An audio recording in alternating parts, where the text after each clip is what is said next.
بسم الله الرحمن الرحيم الحمد لله وحده والصلاة والسلام على من لا نبي بعده قال الله تبارك وتعالى في القرآن المجيد أعوذ بالله من الشيطان الرجيم بسم الله الرحمن الرحيم ما كان محمد أبا أحد من رجالكم ولكن رسول الله وخاتم النبيين وكان الله بكل شيء عليما عن أبي أمامة الباهلي قال قال رسول الله صلى الله عليه وسلم أنا آخر الأنبياء وأنتم آخر الأمم صدق الله العظيم وصدق رسوله النبي الأمين الكريم ونحن على ذلك لمن الشاهدين والشاكرين۔ برادران اہل سنت و جماعت، ایک بہت ہی حساس ٹاپک لے کر میں آپ سب کی خدمت میں حاضر آیا، جس کا تعلق عوام الناس سے بھی ہے، اہل علم سے بھی ہے، ائمہ سے، خطبہ سے، مدرسین سے اور اہل سنت و جماعت کی تبلیغ کرنے والے، مسلک اعلیٰ حضرت کی تبلیغ کرنے والے مبلغین سے بھی ہے۔ بات دراصل یہ ہے کہ الحمدللہ ہمارے علماء ہر باطل فرقے کا، ہر ایسی تنظیم کا رد کرتے ہیں جو مسلمانان اہل سنت و جماعت کو گمراہ کرتی ہے یا انہیں راہ حق سے ہٹانے کی کوشش کرتی ہے۔ لیکن ایک فتنہ اس دور میں ایسا بھی ہے جس پر الا ماشاء اللہ کسی کی نظر پڑتی ہو۔ اس سلسلے میں پاکستانی علماء کا کام کچھ اچھا ہے، لیکن ہندوستان میں ہو کا عالم ہے اور سناٹا چھایا ہوا ہے۔ میری مراد اس دور میں تیزی سے بڑھنے والے فتنے قادیانیت کی طرف ہے۔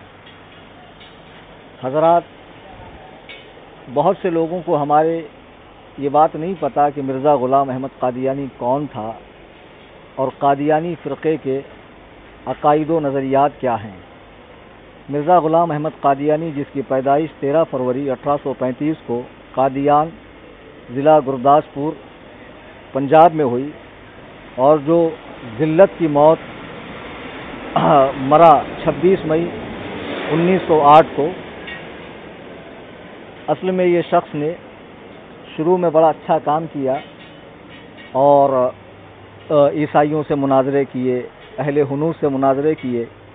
جب اس کی واہ واہی ہوئی تو انگریزوں نے اسے ہاتھوں ہاتھ لیا اور اس کے بعد اس نے دھیرے دھیرے پہلے دعوی مجددیت، پھر دعوی ولایت، دعوی مہدویت، پھر دعوی مسیحیت، پھر دعوی نبوت، اس طریقے سے اس نے دعوی نبوت کیا۔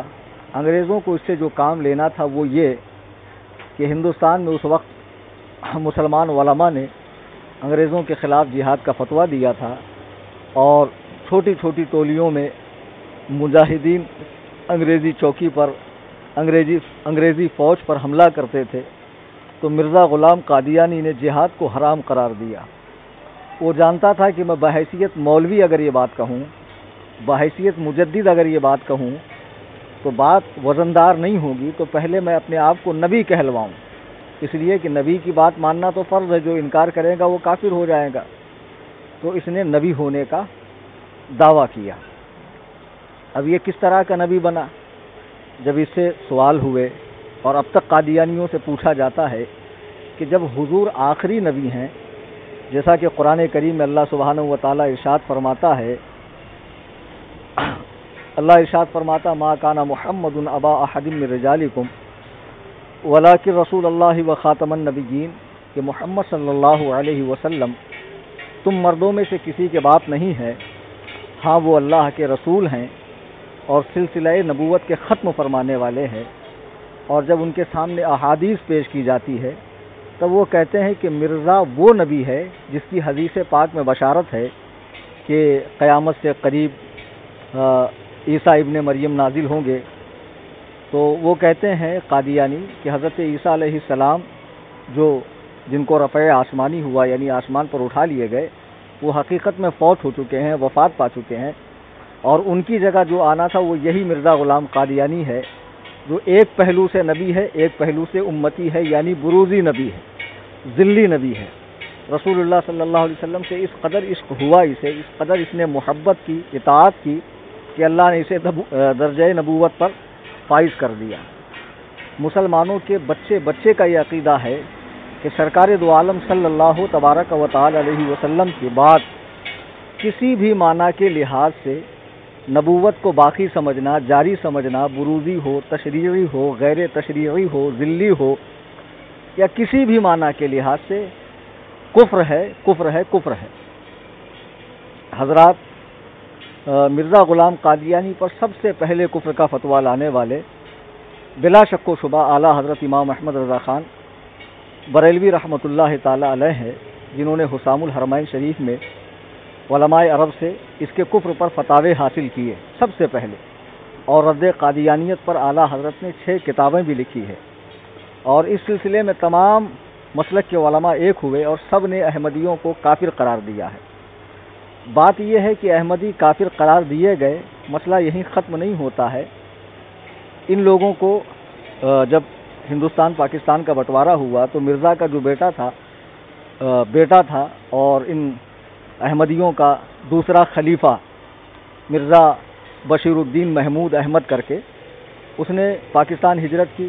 ان لوگوں نے پاکستان میں چناب نگر میں ایک جگہ کو ربوہ کا نام دیا۔ ربوہ یہ لفظ قرآن میں ہے، اور یہ حضرت عیسیٰ اور ان کے والدہ کے رہنے کی جگہ کا نام ہے۔ ربوہ قرآن کریم میں یہ لفظ ہے، اور ربوہ اونچی جگہ کو کہتے ہیں۔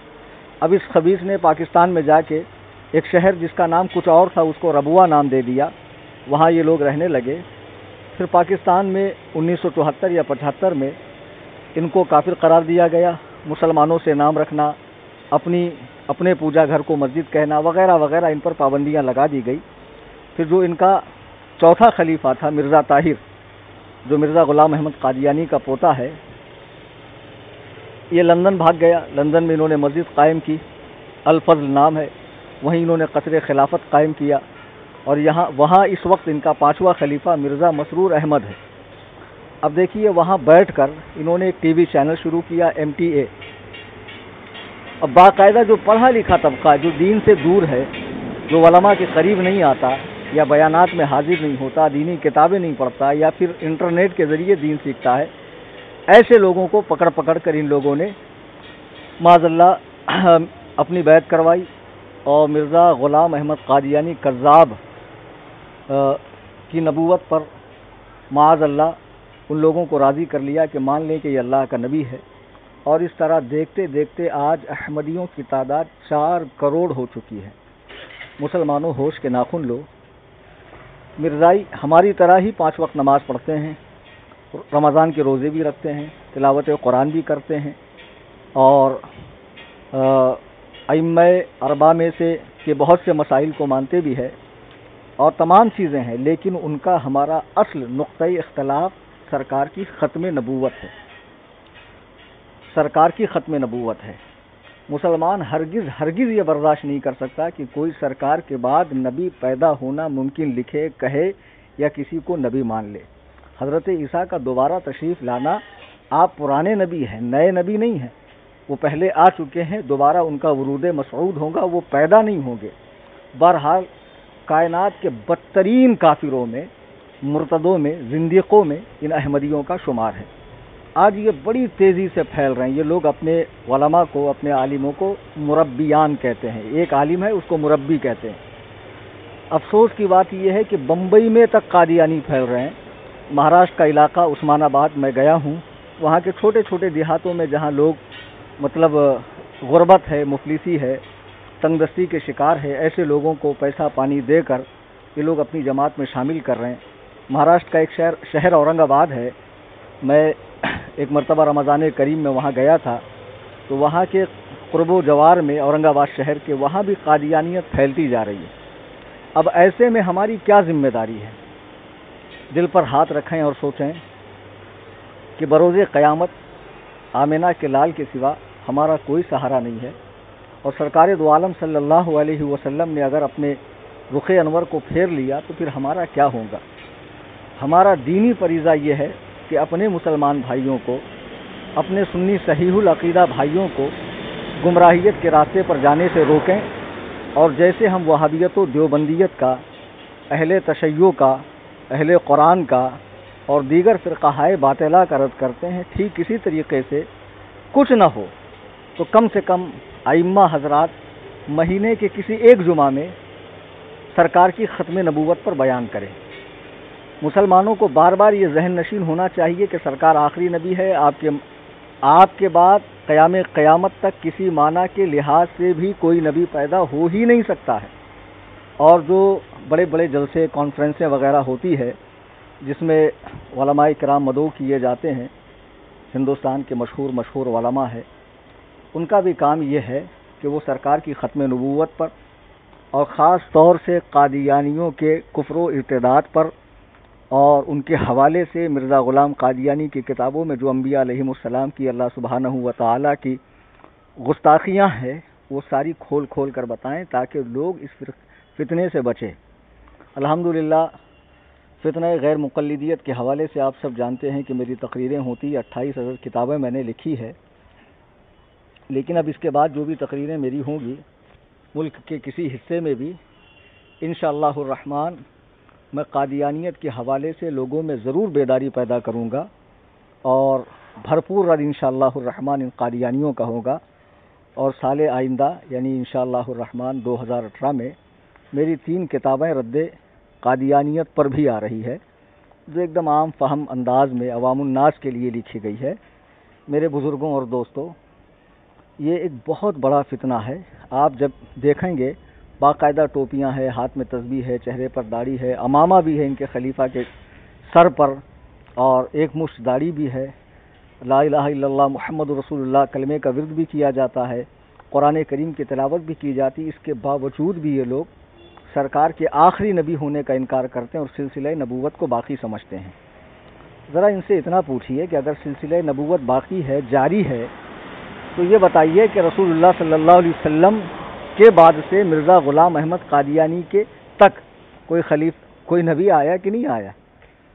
بھائی یہ کیسے ہو گیا کہ سلسلہ نبوت باقی بھی اور ڈائریکٹ 1400 سال کے بعد پنجاب میں قادیان میں انگریزوں کا لگایا ہوا پودا خود مرزا نے اپنی زبان سے اس کا اقرار کیا۔ اس کی کتابیں میرے پاس موجود ہیں، تذکرہ، روحانی خزائن وغیرہ وغیرہ، اس میں اس نے اقرار کیا کہ میں انگریزوں کا لگایا ہوا پودا ہوں۔ تو 1400 سال کے بعد یہی کیوں نبی بنا؟ اچھا چلو، اب اگر نبوت باقی ہی ہے تو مرزا کے بعد اور بھی کوئی نبی کیوں نہیں ہوا؟ جیسے ہم رسول اللہ صلی اللہ علیہ وسلم کو آخر الانبیاء مانتے ہیں، تم نے بھی تو مرزا کو آخر الانبیاء مان لیا ہے۔ بھئی اس کے بعد اس کے بیٹوں کو بھی ہونا چاہیے تھا تمہارے حساب سے، لیکن نہیں، یہ مرزا کو نبی مانتے ہیں اور اس کے بدکار ساتھیوں کو معاذ اللہ صحابہ کہتے ہیں، اور اس کی بدکارہ عورتوں کو امہات المومنین کہتے ہیں۔ اور اس نے قادیان میں اور پاکستان ربوہ میں 2 قبرستان بنائے ہیں جو موٹا موٹا چندہ دیتا، بہشتی مقبرہ نام ہے اس کا، وہاں ان کو دفن کیا جاتا ہے۔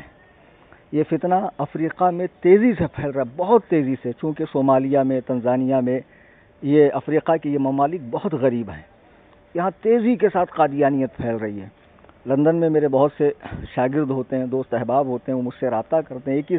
کل ایک صاحب نے، میرے ایک شاگرد ہیں، انہوں نے وزٹ کیا ان کی مسجد، گئے لائبریری گئے، وہاں سے ایک کتاب لے کر آئے، انہوں نے مجھے اس کا فوٹو کاپی بھیجا، بتایا کہ حضرت بڑی تعداد میں ان کا سالانہ اجتماع جرمنی کے اندر ہوتا ہے اور بڑی تعداد میں لوگ کنورٹ ہوتے ہیں۔ ابھی برما میں جو مسلمانوں پہ اتنے ظلم و ستم کے پہاڑ توڑے گئے، وہاں افسوس کی بات یہ ہے کہ ہم میں سے کوئی ان کی مدد کے لیے نہیں گیا، قادیانی وہاں پہنچے، راشن پانی دیا اور اس کے بدلے ان کے ایمان کی عظیم الشان دولت کو چھین لیا۔ اسی طرح بنگلہ دیش میں غریب ممالک جہاں ہے وہاں یہ اٹیک کرتے ہیں، اور ان لوگوں کو اٹیک کرتے ہیں جو علماء سے دور ہوں، دینی کتابوں سے دور ہو، ان کے سامنے چند مسائل رکھیں گے، جیسے حدیث میں کہا گیا کہ مہدی آنا ہے، حدیث میں کہا گیا مہدی آنا، یہ لو مہدی آ گئے۔ حضرت عیسیٰ کے آنے کی بات کہی گئی تو حضرت عیسیٰ تو انتقال کر گئے، تو وہ کیسے آئیں گے؟ اور قرآن کی آیت سے غلط سلط استدلال کریں گے۔ میرے بزرگوں اور دوستوں، بہت ضرورت اس بات کی ہے کہ رد قادیانیت پر جلسے کرائیں، سرکار کی ختم نبوت پر جلسے کرائیں، اور ہمارے علماء بھی اس ذمہ داری کو سمجھے، ائمہ مساجد بھی سمجھے، خطبہ حضرات بھی سمجھیں، اور وہ اپنی تقریروں میں اس کو ضرور حصہ بنائیں۔ اور دوسری خوشخبری یہ ہے کہ انشاءاللہ سوشل نیٹ ورکنگ سائٹس پر واٹس ایپ، فیس بک وغیرہ وغیرہ پہ میں ابھی قسط وار مضمون لکھ رہا ہوں رد قادیانیت پر، اور اس کے کتابوں کے اسکین پیج وغیرہ لگا کر جو مجھ تک پہنچی انشاءاللہ بھیج رہا ہوں۔ تو آپ میرے میسج کیسے حاصل کریں گے؟ میری آڈیو، ویڈیوز، بیانات، مناظریں، چونکہ بامبے میں بھی یہ فتنہ پھیل رہا اور کئی جگہ پھیل رہا ہے، تو کل ہی ان کے ایک مربی صاحب کا مجھے فون آیا تھا، تو سوئے اتفاق اس وقت میرے پاس کال ریکارڈنگ کا آپشن نہیں تھا۔ ویسے مختصر سی بات ہوئی میری، لمبی چوڑی بات نہیں ہوئی۔ اب چونکہ اس کے بعد ان کے فون بھی آئیں گے، تو جو بھی مناظرے وغیرہ ہوں گے یا جو بھی میرے آرٹیکل، مضامین رد قادیانیت پر ہے، اسے آپ حاصل کرنے کے لیے یہ دو حضرات سے رابطہ کریں۔ ایک بامبے کے ہیں عدنان حنفی قادری رضوی، ان کا نمبر ہے 9870708618، اور فیس بک پر میرے نام سے ایک صاحب پیج چلاتے ہیں، سید آصف حنفی قادری رضوی صاحب، ان کا نمبر نوٹ کر لیں 8790104738۔ آپ ان حضرات سے رابطے میں رہیں واٹس ایپ پہ، انشاءاللہ جو بھی میرے مضمون یا آرٹیکلز وغیرہ یا جو بھی چھوٹے چھوٹے پوسٹ وغیرہ ہوں گے ان تک پہنچیں گے، یہ آپ حضرات تک پہنچائیں گے، اور آپ عزم مصمم کر لیں کہ سرکار دو عالم صلی اللہ علیہ وسلم کی ناموس پر، آپ کی شان پر ہمیں مر مٹنا، اور یہ سعادت کی بات ہے، اور اللہ تعالیٰ یہ سعادت ہر ایک کے حصے میں نہیں لکھتا ہے۔ اور آخر میں وہ حدیث پاک جو میں نے قرآن کریم کی تلاوت کے بعد پڑھی اس کو سن لیں۔ حضرت ابو امامہ باہلی کہتے ہیں کہ اللہ کے رسول صلی اللہ علیہ وسلم نے فرمایا انا آخر الانبیاء وانتم آخر الامم، کہ رسول پاک صلی اللہ علیہ وسلم نے فرمایا کہ میں انبیاء میں آخر ہوں اور تم بھی امت میں آخری ہو، یعنی میرے بعد کوئی نبی نہیں اور تمہارے بعد کوئی امت نہیں، ہم لوگ آخری امت ہیں۔ اب قادیانی آخری نبی کا معنی خاتم رتبی کرتے ہیں، یعنی رتبے کے لحاظ سے حضور آخری ہے، ورنہ چھوٹے چھوٹے رتبے کے انبیاء تو آتے رہیں گے، حضور سے فیض پا کر، حضور کا نور لے کر ذلی نبی آتے رہیں گے۔ تم بے وقوفوں سے کہو کہ وہ انتم آخر الامم کا ترجمہ کیا کرو گے، اس کی اور کیا تشریح بیان کرو گے تم لوگ؟ جب آخر الانبیاء کا مطلب یہ لیتے ہو کہ سرکار مرتبے میں آخری ہے، تو وہ انتم آخر الامم، اس کی اور کیا تشریح کر سکتے ہو آپ؟ یعنی اور ذلی امتیں پیدا ہو سکتی ہے، غیر تشریحی امتیں پیدا ہو سکتی ہے، بروزی امتی پیدا ہو سکتی ہے؟ بے وقوفو، جب آخر الامم کا مطلب یہ ہوتا ہے کہ امت محمدیہ کے بعد اب قیامت آنا اور کچھ نہیں آنا ہے، یعنی امت محمدیہ ختم ہوئی، قیامت آ گئی، تو جب اس کا معنی یہی ہے تو سرکار کے آخر الانبیاء ہونے کا معنی یہ کیسے ہو سکتا ہے کہ صرف رتبے کے لحاظ سے خاتم ہے ورنہ سلسلہ نبوت باقی ہے؟ بہرحال بزرگوں اور دوستوں، میری بات کو آپ سیریس لیں، اس پیغام کو آگے پہنچائیں اللہ و رسول کے لیے، اور جتنے باطل فرقے ہیں جو بارگاہ رسالت میں، شان رسالت میں حملہ کرتے ہیں، ان کا مقابلہ کرے۔ اللہ تبارک و تعالی ہم سب کو اہل سنت کے سچے مذہب پر، یعنی مسلک اعلیٰ حضرت پر استقامت نصیب فرمائے۔ وما علینا الا البلاغ۔